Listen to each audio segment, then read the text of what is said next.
అయ్యా నీవే మా ఒక్కొక్కరితోనూ మాట్లాడండి. ప్రియ పరిశుద్ధాత్మ దేవ, మీరే నడిపించమని వేడుకుంటున్నాను. మీ అధికారానికి లోపడుచున్నాను ప్రభు. అయ్యా నాయన, మీరు హెచ్చింపబడాలి, మేము తగ్గింపబడాలి రాజా.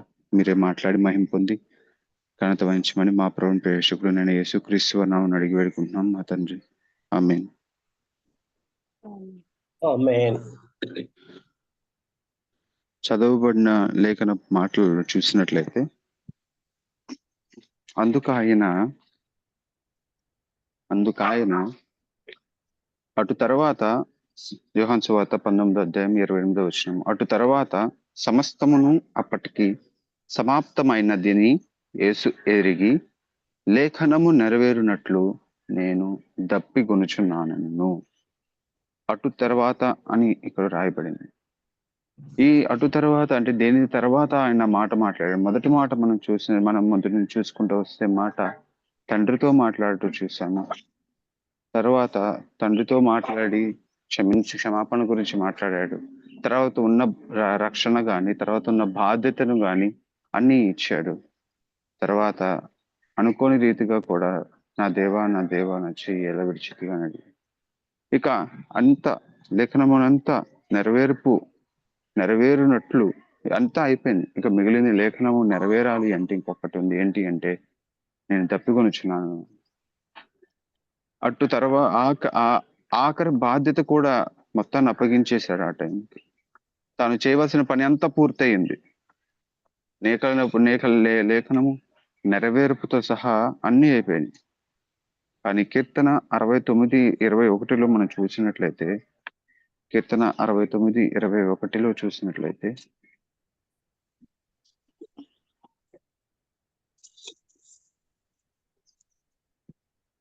ఒకసారి వారు చేదును నాకు ఆహారముగా పెట్టిరి, నాకు దప్పి అయినప్పుడు చిరకను త్రాగనిచ్చిరి. దప్పిగా అయినప్పుడు నాకు చేదు, అది చేదు నీరు అండి. ఆ చేదు నీరు తాగనిచ్చారు. నేను దప్పికొనుచున్నాను అని ప్రభు అడగడం జరిగింది. ఈ దప్పిక శారీరకంగా మనం చూసినట్లయితే శిలువ శ్రమ వలన శారీరక దప్పిక కలిగింది. శిలువ శ్రమ వలన ఆయన శిలువను మోసుకుంటూ ఆ కొరడా దెబ్బలు తింటూ శిలువను మోసుకుంటూ ఆయన ఎలాగైతే ఆ గొలుగొత కొండ ఎక్కినంత వరకు కూడా ఆ శ్రమ అంతా అనుభవించారు. అక్కడ శిలువ మీద అప్పుడు దాకా మోసుకొని వెళ్ళి అంత బరువైన శిలువ, ఎంతో బరువైన శిలువను శారీరకంగా మోసుకుంటూ వెళ్తే ఆ శ్రమ వలన శిలువ వేసిన తర్వాత ఆయనకి దాహము కలిగింది, దప్పిక కలిగింది. అదేవిధంగా మనం చూసినట్లయితే ఆత్మీయంగా ఆ దప్పిక తీర్చడానికి శారీరకంగా అక్కడ ఎదురుగా ఉన్న చేదు నీరు చిరక అనేది ఇవ్వబడింది. ఈ చేదు నీరు ఇవ్వడం వలన ఆ లేఖనము అనేది అది కూడా నెరవేర్పు జరిగింది. ఆ లేఖనము కూడా నెరవేర్పు జరిగింది. ఇక్కడ ఆ చేదు నీరు ఆయన తీసుకొని ఆయన తర్వాత సమాప్తమైనది అని పలికడం జరిగింది. మనం చూసినట్లయితే ఈయన యోహాను సువార్త 7:37 చూస్తే యోహాను సువార్త 7:37 ఆ పండుగలో మహాదినమైన అంత్యదినమున యేసు నిలిచి ఎవడైనను దప్పిగొనిన ఎడల నా యొద్దకు వచ్చి దప్పి తీర్చుకొనవలెను. ఆమేన్. ఎవడైనా దప్పికొంటే ఎక్కడికి రమ్మంటాడు? నా యొద్దకు వచ్చి దప్పికి తీర్చుకోవాలి. ఎవడైనా దప్పిక గనక కలిగి ఉంటే ఎక్కడికి రమ్మని నా ఎందుకు రండి. అలాంటి ఆయన నేను దప్పికొనుచున్నానని బయటం జరిగింది. ఆయనకి అక్కడ శారీరక దప్పికను చేదు నీరుతో తీర్చారు. కానీ మరి ఆయన ఆశపడే దప్పిక ఏంటి అంటే దాని గురించి మాట్లాడితే యోహాను సువార్త 4:7 చూసినట్లయితే యోహాను సువార్త 4:7 సమరయ స్త్రీ ఒకతే నీళ్లు చేదుకొనుటకు అక్కడికి రాగా యేసు నాకు దాహమునకిమ్మని ఆమె అడిగెను. ఇక్కడ యేసుక్రీస్తు ప్రభువారు ఇక్కడ ఒక సమరయ స్త్రీ, మనకు తెలిసిన కథే, జరిగిన విషయం మనకు తెలుసు.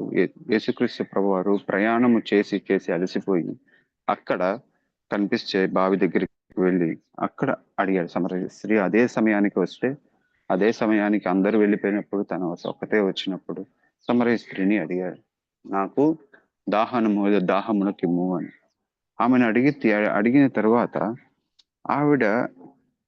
ఆవిడతో సమరయ స్త్రీ యేసుక్రీస్తు ప్రభువారితో మాట్లాడిన తర్వాత తను ఒక మాట అంటది, నాకు ఈ నీరు నాకు ఇవ్వండి. ఆయన ఆయన దాహము ఇక్కడ చూస్తే శారీరక దప్పికతో ఈయన వెళ్తే, కానీ ఆవిడికి ఆయన దప్పిక తీర్చడం మనం చూస్తున్నాం. ఆయన దప్పిక తీర్చడం మనం చూస్తున్నాం ఇక్కడ. హల్లెలూయా. ఆవిడ అక్కడ ఆ దప్పిక తీర్చుకున్న తర్వాత తను ఎక్కడికి వెళ్ళిందంటే తన గ్రామంలోనికి వెళ్ళి, తన పట్టణానికి వెళ్ళి అక్కడ అందరికీ చెప్పింది, ఈయనే క్రీస్తేమో, ఈయనే రండి నా గురించి మొత్తం చర్చ చెప్పాడు, ఈయనే క్రీస్తేమో అని మొత్తం తీసుకొని వచ్చింది మొత్తాన్ని పట్టణం. అలా విధంగా ఆయన దప్పిక ఆత్మ సంపాదనకే మనం చూస్తున్నాం. మనము మరి ఆయన దప్పికను ఈ దినాన్న మనం ధ్యానిస్తున్నాము కదా. ఆయన దప్పికొన్నాడు, నేను దప్పికొనుచున్నాను అనే స్వరము అను మాటను మనం ధ్యానిస్తున్నాము. ఆ మాటను మనం వింటున్నాము కదా. మరి దాని స్పందన ఏంటి? మనం ఏ విధంగా స్పందిస్తున్నాం?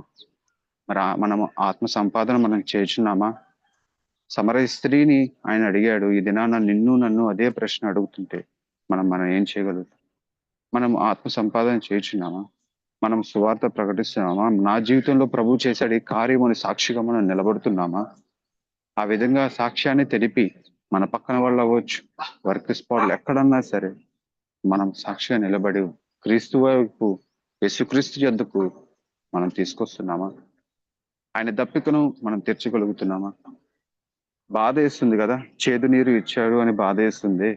మరి మనము ఆయన రక్షింపబడిన మనము ఈ దినాన్న ఆయన దప్పికొనుచున్నాడు అని నువ్వు వింటే మరి ఆత్మ సంపాదన చేస్తున్నావా? మనం పరిశీలన చేసుకోవాలి. ఆయన శారీరక దప్పిక ఆయన కలిగి ఉన్నప్పుడు, కానీ అక్కడ ఆత్మీయ దప్పిక ఆయన తీర్చబడింది. మరి మనము మన శారీరకంగా సెలువు మీద ఆయన పడుతున్న ఈ శ్రమలు అడిగినప్పుడు మరి మనం ఆత్మీయ దప్పిక మనం తీర్చగలుగుతున్నామా? మత్తయి సువార్త 20 అధ్యాయం 31 నుంచి 46 వరకు మనం చూసినట్లయితే, మత్తయి సువార్త 25 అధ్యాయము 31 నుంచి 46.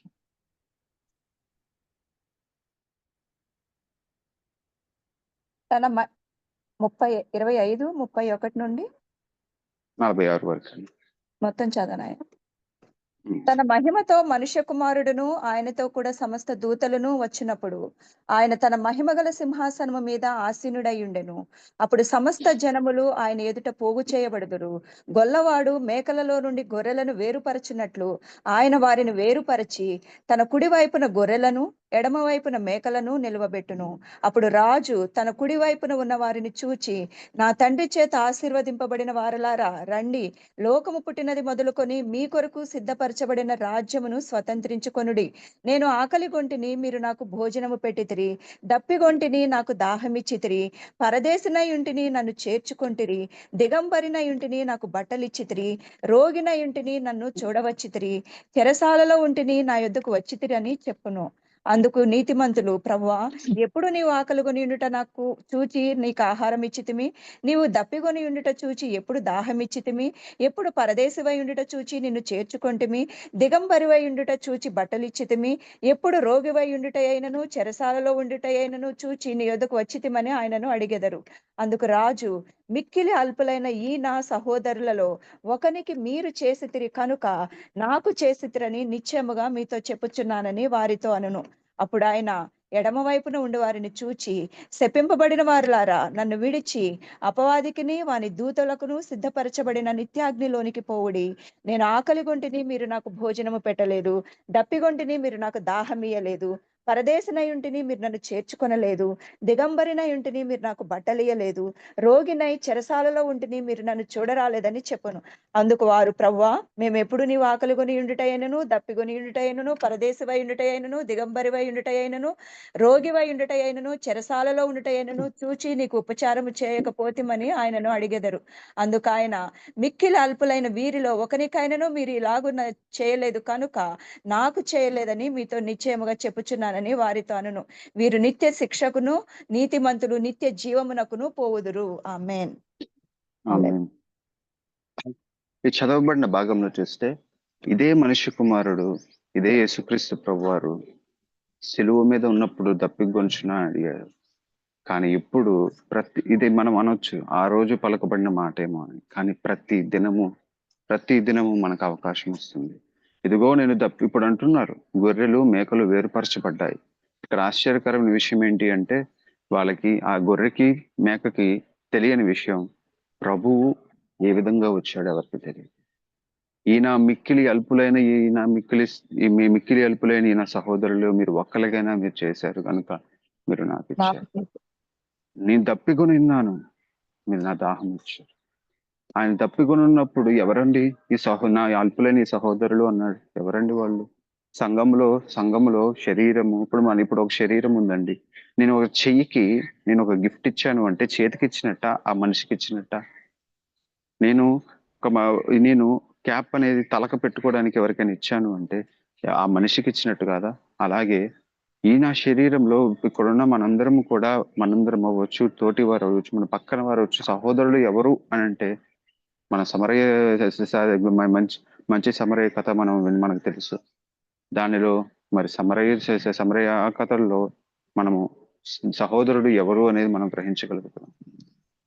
మరి మనము ఆ క్రీస్తు శరీరంలో ఉన్న సహోదరులకి ఇది నా ప్రభువునకు నేను చేస్తున్నాను, ఇది నా ప్రభువునకు నేను ఇస్తున్నాను అని మనం గ్రహించి ఆయన శరీరంలో అవయవానికి ఇస్తున్నానని గ్రహించి వాళ్ళ అవసరతలు తీర్చిన, వారు దాహం కొన్నప్పుడు ఆకలి తీర్చిన, దాహము దప్పికి తీర్చిన, వారి ఆకలి మీద ఉన్నప్పుడు ఆహారం ఇచ్చిన, బట్టలు ఇచ్చిన, ఒక పరదేశిగా ఉన్నప్పుడు చేర్చుకునిన, ఇదంతా కూడా ఎవరికి చేస్తున్నారంట? ప్రభువునకు చేస్తున్నాం.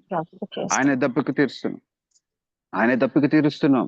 ఆయన శరీరం కదా, ఆయన దప్పిక తీరుస్తున్నాం. లేదు మనము చెయ్యట్లేదు అంటే, చేయకుండా ఉన్నాము అంటే, సొంతగా అదే శరీరంలో ఉన్న అవయవాన్ని పట్టించుకోకుండా ఉన్నాము అంటే మనం ఏం ఎక్స్పెక్ట్ చేస్తారంటే ప్రభువు రావాలి, ప్రభువుకే నేను చేయాలి, డైరెక్ట్ గా నేను ఇవ్వాలి అన్నట్టు కూర్చో.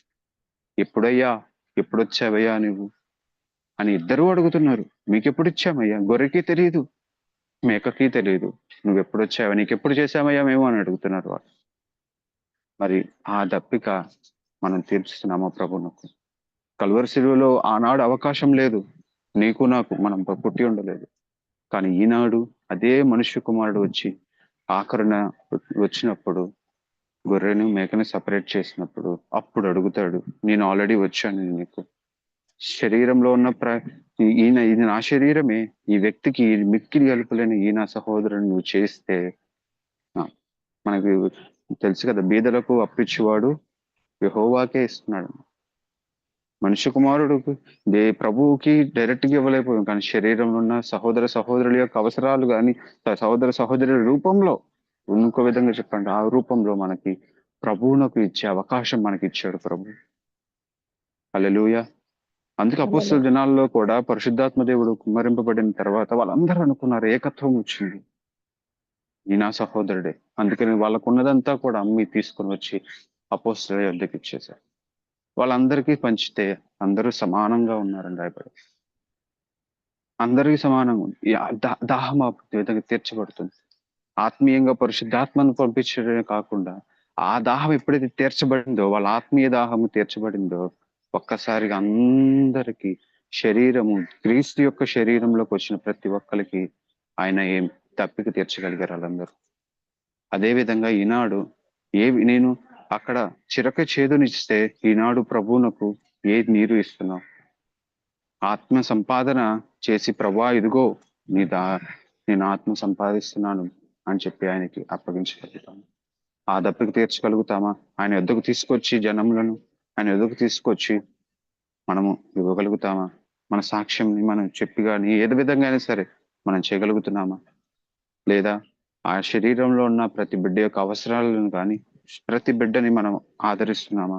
దప్పిక తీరుస్తాం, వాళ్ళ యొక్క ఆకలి తీరుస్తున్నామా? ప్రభువునకు చేసినట్లే అన్నాడు చూసారా. మరి ఏ విధంగా తీర్చగలము అంటే మొదటగా నీ నా దప్పిక తీర్చబడాలి. మొదటగా మనం దప్పిక కలిగి ఉన్నామా ప్రభువునకు? ఆ దప్పిక మనం మనకు తీర్చబడితేనే కానీ ప్రభు యొక్క దప్పికను మనం తీర్చగలం. ప్రభు యొక్క దప్పికను ఎప్పుడు తీరుస్తామంటే కేవలం అప్పుడే. కీర్తన 42వ అధ్యాయము 1, 2, 3 వచనాలు చూసినట్లయితే, కీర్తన 42వ అధ్యాయము 1, 2, 3 వచనాలు. దుప్పి నీటి వాగుల కొరకు ఆశపడునట్లు దేవా నీ కొరకు నా ప్రాణం ఆశపడుచున్నది. నా ప్రాణము దేవుని కొరకు తృష్ణగొనుచున్నది. జీవము గల దేవుని కొరకు తృష్ణగొనుచున్నది. దేవుని సన్నిధికి నేనెప్పుడు వచ్చేదను, ఆయన సన్నిధిని నేనెప్పుడు కనబడేదను.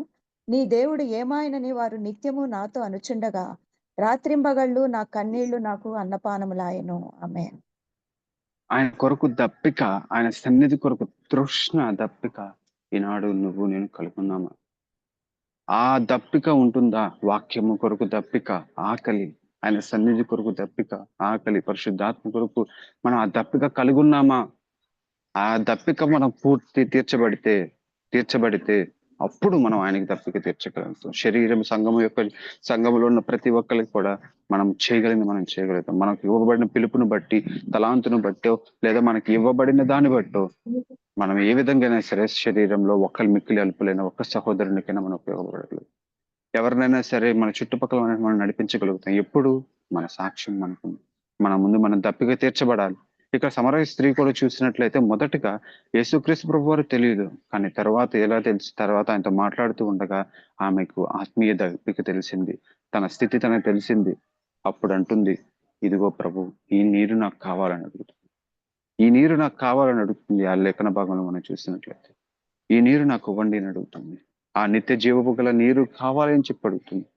మరి ఎవరి దగ్గర ఉంటాయండి? తప్పికొనేవాడు ఎక్కడికి రావాలి? నా యొద్దకు రమ్మన్నాడు. ఈనాడు నిజమైన దప్పిక నువ్వు నేను కలిగి ఉన్నట్లయితే, ఆ దప్పిక కావాలని ఆశపడితే ప్రభు యొద్దకు ఈనాడే రావాలి. ఆయన యొద్దకు వెళ్ళిన ఎడ్ల నీ దప్పికను మన దప్పికను తీరుస్తాడు. ప్రభువా, నాకు దప్పిక దయచేయండి, అలాగే దప్పిక తీర్చండి ప్రభు, తృప్తిపరచండి. అప్పుడు నేను నీ ఆనాడు చేదు ఇస్తే నేను తీపి నీరైనా ఇస్తాను ప్రభు. ఈనాడు నేను తీపి నీరు ఇస్తాను ప్రభు. మరి మనము మన దప్పిక తీర్చుకొని ఆయన దప్పిక తీర్చాలి. ఈ వాక్యం దేవుడి గురించిన కాక.